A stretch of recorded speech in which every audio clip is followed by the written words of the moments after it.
আপনার শরীরে কি অতিরিক্ত চিনি জমে যাচ্ছে? এই ৫টা লক্ষণ কিন্তু আপনার শরীরে একটি গুরুত্বপূর্ণ সতর্কবার্তা হতে পারে। ১ নম্বর হলো বারবার তৃষ্ণা পাওয়া। জল খাওয়ার পরেও যদি বারবার তৃষ্ণা পায় তাহলে রক্তে শর্করা বেশি থাকার একটা সম্ভাব্য লক্ষণ হতে পারে। ঘন ঘন প্রস্রাব, বিশেষ করে রাত্রে বারবার প্রস্রাবের প্রয়োজন হলে বিষয়টি একদম অবহেলা করবেন না।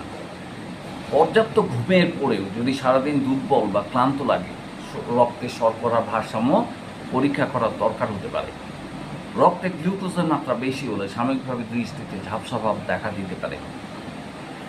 বিশেষ করে বারবার আপনার যদি ইনফেকশন হয় বা ক্ষত সারতে অস্বাভাবিক দেরি হয়, তাহলে রক্তে শর্করা পরীক্ষা করা অত্যন্ত জরুরি। মনে রাখবেন, এই লক্ষণগুলোর অন্য কারণও থাকতে পারে, তাই শুধু লক্ষণের উপর নির্ভর না করে প্রয়োজনে ফাস্টিং ব্লাড সুগার এবং HbA1c পরীক্ষা করুন এবং চিকিৎসকের পরামর্শ নিন। আপনার শরীরের এই সতর্ক বার্তাগুলোকে কখনো উপেক্ষা করবেন না।